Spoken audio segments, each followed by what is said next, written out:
Hello नमस्ते कोनिचिवा welcome back to my channel. आज म यहाँहरूलाई जापानिज अपार्टमेन्टको टुर गराउँदैछु। जापानिज घर अपार्टमेन्टहरू सो वेल डिजाइन हुन्छन् कि सानो स्पेस भए पनि कम्फर्ट लाइफस्टाइललाई चाहिने सब कुराहरू वेल म्यानेज गरेको हुन्छ। सागुरो किचन अनि उस्तै सागुरो यो बाथटब अनि ultra regent pro max toilet with automatic jet spray अनि एक्स्ट्रा लेभलको यो सेक्युरिटी सिस्टम लगायत more interesting things you can see in this tour. So get ready to take a tour of a comfy Japanese apartment. भिडियोलाई like गरेर श्री गणेश गरौँ है त। अब सबभन्दा पहिला कुरा गरौँ घरहरूको कन्स्ट्रक्सन मेटेरियलबाट। जापानमा घरहरू तीनवटा कन्स्ट्रक्सन मेटेरियलबाट बन्छ। एउटा छ काठको, सम्पूर्ण काठ हुन्छ। त्यसपछि अर्को चाहिँ स्टिल फ्रेम र लास्टमा आरसिसी। यो म बसेको अपार्टमेन्ट चाहिँ आरसिसी बिल्डिङ हो, तर जुन पार्टिसनहरू छ यो चाहिँ काठको बनेको हुन्छ, प्लाइवुडको बनेको हुन्छ। अनि अब जुन घर काठको हुन्छ या स्टिल फ्रेमहरूको हुन्छ नि, त्यसको चाहिँ यो एउटा रुमदेखि अर्को रुमको बिचको वाल पनि काठकै हुने गर्छ। त्यही भएर यहाँ मान्छेहरू अलिकति हल्लाखल्ला गऱ्यो भने अर्कोलाई डिस्टर्ब भइहाल्छ। त्यसपछि रुम रेन्ट चाहिँ केमा डिसाइड हुन्छ भने यही कुन मेटेरियलबाट बनेको छ अनि यहाँबाट ट्रेन स्टेसन कतिको एक्सेसिबल छ त्यसैमा डिपेन्ड गर्छ। सो यो त भइहाल्यो construction material plus room rent कसरी डिसाइड हुन्छ। Now let's dive deep into the other things. सबभन्दा पहिला सुरु गरौँ रुमको यो भागबाट। यो यसरी माइक बोकेपछि त पत्रकारवाला फिल आउँदो रहेछ। क्यामेरामा नोबडीको साथ म सागर बिमली। Let's go. त्यो रुमको सबभन्दा इम्पोर्टेन्ट पार्ट यो चाहिँ मेरो होइन, यो साथी सुलभले नेपाल जान अगाडि छोडेर गएको यो डम्पिङ साइट हो। तर यहाँ हुन्छ, यहाँ छ वाइफाईको राउटर पनि छ, टेलिभिजनको लागि प्लग पनि यहीँबाट निकाल्न मिल्छ अनि टेलिफोन पनि यहीँ हुन्छ। सो यो 3-in-1 स्विच, 3-in-1 बोर्ड भन्छ यसलाई। अब यो हो मेरो लाइब्रेरी। खासै धेरै किताबहरू त छैन। यो जापानिज डिक्सनरी जुन मैले यसो नजानेको कुराहरू मात्रै हेर्न हुन्थ्यो। आजकल त म केही पनि हेर्दिनँ। यहाँ रहेछ एटोमिक ह्याबिट, मस्त किताब हो। एन्टोको बुम्पो मलाई एउटा दाइले दिनुभएको थियो। यसमा चाहिँ पहिला लेख्दै प्र्याक्टिस गरिन्थ्यो, अहिले खासै युज हुँदैन। यो भाँची पनि सकेको छ, सँगालेर राखेको छ। यो रुममा खास चाहिने भन्दा नचाहिने सामानहरू बढी छ। यसैको माथि हेरौँ, यहाँ छ यो मेरो मल्टिमिटर। त्यसपछि अब यो टेस्टर, यो रहेछ अलिक डिफ्रेन्ट किसिमको छ। यसरी खोल्दा छोडेपछि आफै रोकिन्छ। यहाँ रहेछ शिवाजी द बस। यो चाहिँ अलिकति साइडमा काम गर्दाखेरि धुलो हुन्छ भनेर धुलो सेक्नको लागि हो। अनि यो अब जापानमा पावर सकेटहरू चेप्टो हुन्छ। अनि नेपालबाट आउँदाखेरि सुरुमा त हाम्रो नेपालको त्यो गोलो हुन्छ नि त। सो त्यसलाई यहाँ छिराउने अनि यो कनेक्ट गर्ने हुन्छ कि। अब जाउँ स्टडी टेबलतिर। यो स्टडी टेबल कम वर्क टेबल ज्यादा हो, किनकि पढाइ साँच्चीकै कम हुन्छ यहाँ। ग्याजेट्सले भरिन्छ प्रायः। यो हो गेमिङ ल्यापटप, जहाँ गेम बिल्कुल खेल्दिनँ म। ल्यापटप खोल्ने बित्तिकै जति एक्साइटेड भएर यसले मलाई गेमिङ विन्डोमा लान्छ, म त्यति नै कुल भएर यसलाई क्लोज गरिदिन्छु। Not a gaming person. यसमा चाहिँ भिडियो एडिटिङ र मुभी हेर्ने मात्रै काम हुन्छ, त्योभन्दा अरू एक्स्ट्रामा केही गर्दैन। अनि ग्याजेटको अर्को पार्टमा जाँदा यो चाहिँ 55-150 mm को टेलिफोटो लेन्स। यो सेकेन्ड ह्यान्ड मैले क्यामेरासँगै लिएको थिएँ। अनि यो भयो बम फुटाएर क्यामेरा र लेन्समा लागेको धुलो उडाउने। यो चाहिँ मोबाइल गिम्बल, मोबाइललाई यहाँ अड्काउने अनि भिडियो स्मुथ क्याप्चर गर्ने यसले भयङ्कर हेल्प गर्छ। भिडियोमा कहीँ कतै स्टेबल सर्टहरू देख्नु भएको छ भने यसबाटै लिएको हो त्यो सब। अनि मैले भिडियोहरू सुट गर्नको लागि यो एउटा क्यामेरा लिएको थिएँ, सेकेन्ड ह्यान्ड हो, क्याननको। मेरो रिसेन्ट युट्युब भिडियोजहरू सबै यसैबाट खिच्छु। यो पनि मैले सेकेन्ड ह्यान्डमै लिएको थिएँ। अनि यो ट्राइपोड अनि माथिको यो झुसे माइक। यति हो मेरो ग्याजेट कलेक्सन चाहिँ। बिदाको दिनमा साथीहरू नहुँदाखेरि यिनीहरूले धेरै हेल्प गर्छ मलाई। अनि यहाँ चाहिँ अलिअलि देखिन्छ पनि गणेश भगवान् जस्तो देखियो होला, नदेख्यो भने आइएम सरी, केही छैन। यो चाहिँ यसको चाहिँ के छ भने घरमा फोन गर्दाखेरि मम्मीले एउटा यसो भगवान्को फोटोहरू पनि राख्नु हो। अब भगवान्को फोटो कहाँ प्रिन्ट गर्न गइरहनु, टाइम पनि थियो। सो मैले पेपरहरू काटकुट गरेर अनि यसलाई जोड्दै बनाएको थिएँ। अब खासै बिहान पूजा त गरिनँ, तैपनि यसो अफिस जाने बेला ढोगेर जाने गरिन्छ। अनि टेबलको तलपट्टि छ 2वटा डम्बेल। यसो जिम गरिन्छ कि भनेर साथी मनोजकोबाट ल्याएको थिएँ। जे होस्, फोन चलाएर फुर्सद हुने बित्तिकै गरिहाल्छु म, मतलब निदाएपछि। अनि यहाँ रहेछ मेरो अफिसको फोन। बल्ल आइफोन एसी दिएको छ, नत्र पहिला आइफोन 15 थियो। यस्तो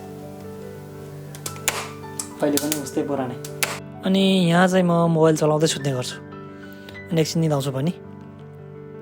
अनि झ्याल चाहिँ यतातिरको ढोकालाई एक्सटेन्ड गरेको जस्तो हुन्छ पुरै भुइँसम्मकै। यसको फाइदा नि छ, भयभरको लाइट आउन दिन्छ। दायाँ बायाँ स्लाइडिङ गर्ने सिसाको 2वटा फ्रेम अनि एउटा नेटवाला फ्रेम, यसको लक भयो यो चाहिँ। अनि यो सानो बाल्कनी, तल इमर्जेन्सी ल्याडर छ, यहाँ नटेक भनेर लेखेको रहेछ। अनि यो चाहिँ एउटा साइन हो, यो आगो लागि हुँदाखेरि फायर फाइटरहरूलाई छिर्ने स्पेस बनाइदिएको हुन्छ, यहीँबाट छिर्छन्। अनि यो भनेको चाहिँ फायर सेन्सर भयो, जापानमा प्रायः सबै घरमा युज हुन्छ यो। यहाँ एउटा यहाँ छ, यहाँ मात्रै छ नि, अब अन्त पनि छ। अनि जस्तो यो रुममा पनि भयो, यिनीहरू सबै फायर सेन्सर भयो। सबैको एकचोटि हरेक वर्ष चाहिँ एउटा टेस्ट गर्छ, यहाँ आउँछ अनि उसले काम गरेको छ कि छैन भनेर टेस्ट गरेर आउँछ। त्यसै गरी अब यहाँ के छ, यहाँनिर छ फोहोरहरू कसरी फाल्ने भनेर दिएको रहेछ।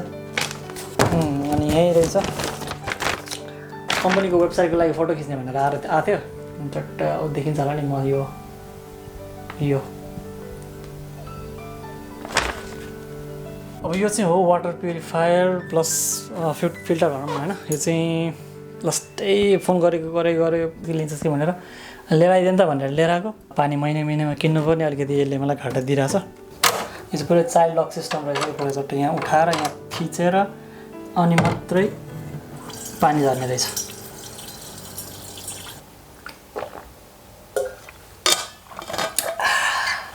अनि अब बेडरुमकै यो साइडको क्लोजेट जुन नखोलो मलाई। अनि आउँछ यो रिमोट चाहिँ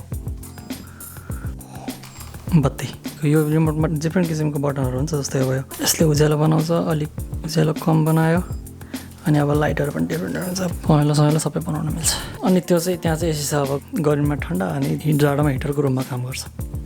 now let's go to kitchen, जुन लास्टै कुरो छ।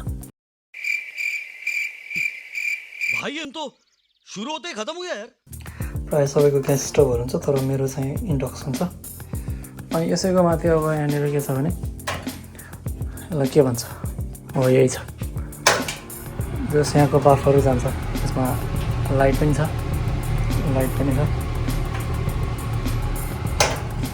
त्यसै गरी अब यो चाहिँ लाइट भयो। यहाँ मैले लाइट मुखमा आउँछ भनेर, डाइरेक्ट मुखमा आउँछ भनेर यसलाई यस्तो गर्दाखेरि। अनि यहाँ चाहिँ मरमसलाहरू के छ, यो चाहिँ पानी तताउनको लागि जडान गरेको स्विच, आफूलाई चाहिएको टेम्परेचरहरू सेट गर्न मिल्छ यहीँ। यो हो मोबाइल चलाउने ठाउँ, यसलाई मान्छेहरू टोइलेट पनि भन्छन्। अनि यो हो ultra pro legend Max toilet. पहिला त पानी बचतको लागि यो एट्याच धार हो, फ्लस गरेपछि अटो रिफिल हुने पानी यसरी धार हुँदै झर्छ। यसको अर्को स्पेसियालिटी के छ भने जाडो महिनामा जुन हामीलाई 440 भोल्टको झट्का लाग्छ नि, हो त्यसैको लागि भनेर यो सिटमै हिटर जडान गरेको हुन्छ। अनि साइडमा यो अटोमेटिक जेट स्प्रेको लागि राखेको बटनहरू, मलाई त यी बटनहरू यसो पिक्चर हेर्दै थाहा हुन्छ कुन केको लागि भनेर। यसले स्प्रेको प्रेसर बढाउने घटाउने गर्छ, यसले चाहिँ पोजिसनै कन्ट्रोल गर्दो रहेछ। डेमो हेर्ने हो, अब हेरौँ न त अटोमेटिक जेट स्प्रे कस्तो हुन्छ।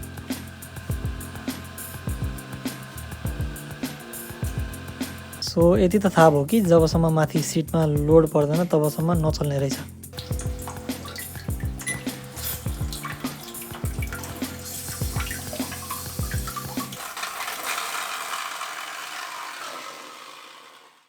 अन्त टोइलेटले यति हाई टेक्नोलोजीको छ अनि बाफ्रे। यसपछि आउँछ स्नान कक्ष। सबसे अनौठो चाहिँ जापानिज बाथटब लाग्छ मलाई। सायद स्पेस म्यानेजमेन्ट हुनसक्छ, बट लास्टै साँगुरो हुन्छ, बस्दाखेरि नि घोडा खुम्चाएर बस्नुपर्छ। गहिरो भएको भएर मात्रै यसले काम गरेको। यो सावर भयो। अनि यो चाहिँ मिरर हो जहाँ मुखै देखिँदैन, खोइ के हेर्नलाई बनाएको। यो चाहिँ बाथरुमको भेन्टिलेसन फ्यान चलाउनलाई। जाडोमा बाथरुमलाई नै हिट गर्न अनि लुगा नै सुकाउन मिल्छ यहाँ। यो भयो बेसिन, चट्ट यहाँ माथि एउटा डेडिकेटेड स्पेस छ जहाँ ब्रस, टुथपेस्ट, काइयो अनि ट्रिमरहरू राख्न मिल्छ। ट्रिमर चार्ज गर्नको लागि भनेर एट्याच्ड पावर सकेट पनि हुन्छ यहाँ। यो हेयर सलुन जस्तो चट्ट मुखमा आफ्नो फेसमा लाइट आउनको लागि लाइट पनि राखिदिएको छ। जापानको अपार्टमेन्टको अर्को फेसिनेटिङ कुरा चाहिँ यो इन्टरकम पनि हो। यदि कसैलाई मेरो रुममा आउनु छ या मेरो रुममा सामान पुऱ्याइदिनु छ भने उसले तल युज भएको एउटा इन्टरकममा मेरो रुम नम्बर थिच्छ, अनि रुम नम्बर थिचेपछि यहीँबाट कुरा गर्न मिल्छ। तल ढोका खोल्नको लागि पनि यहाँबाट थिचेपछि तलको ढोका अटोमेटिक खोल्छ अनि ऊ आउँछ। अब यहाँ जापानमा त्यस्तो चोरी चकारी भन्ने खासै केस नै हुँदैन, त्यही भएर म प्रायः रुमको ढोकाहरू खुल्लै छोड्छु। प्लिज डोन्ट कम है। यसैको डेमो दिनलाई भनेर म यस्तो सेटअपहरू मिलाउँदै थिएँ, ठ्याक्कै त्यही बेला मान्छे आइदिएर हाई। अब यहाँ खोलेपछि हेर्नु अटोमेटिक खोल्छ। अब उसले फेरि यहाँ माथि आएर पनि फेरि बचाउँछ है। लिफ्टमा चढ्दै होला, यो 4th फ्लोर हो, त्यही भएर अलिकति टाइम लाग्छ।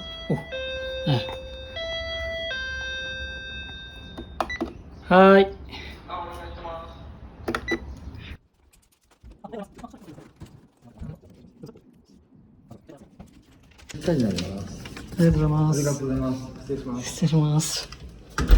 त्यही मैले भन्थेँ नि पानी यति आउँछ कि खाना भइँदैन, त्यो फेरि युज गर्छु। त्यही भएर म खाना पनि त्यही हालिदिन्छु, खाना पकाउँदा पनि त्यही पकाइदिन्छु। अनि देख्नु पनि त्यसले पुरै यो चाहिँ कस्टमर सर्भिस यस्तै कडा हुन्छ क्या जापानमा फेरि। उलाला उलाला।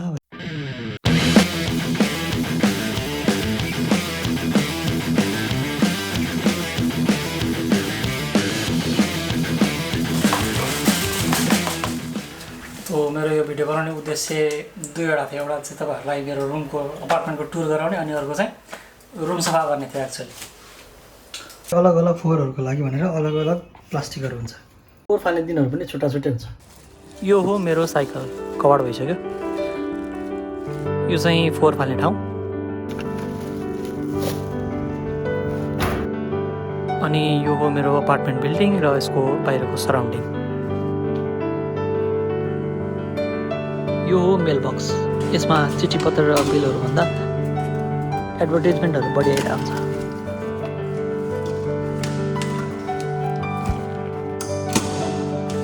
अब यहाँसम्म आइपुग्दा धेरैको मनमा यो प्रश्न हुनसक्छ कि यो कहाँ पर्छ अनि रेन्ट कति हो। चिबाकेनको इचिकावासीमा पर्छ, अनि ट्रेन स्टेसनबाट यो करिब 8 मिनटको वकिङ डिस्टेन्समा पर्छ। सो रेन्टको कुरा गर्दा चाहिँ अराउन्ड 55,000 जस्तो पर्न जान्छ, जसमा मैले केही पार्ट तिर्छु अनि कम्पनीले सर्टेन पार्ट तिर्दिन्छ। And thank you. सो योभन्दा अरू केही क्वेसनहरू छ भने feel free to ask in comment section. म अरू भिडियोहरूमा समावेश गर्नेछु त्यो कुराहरू।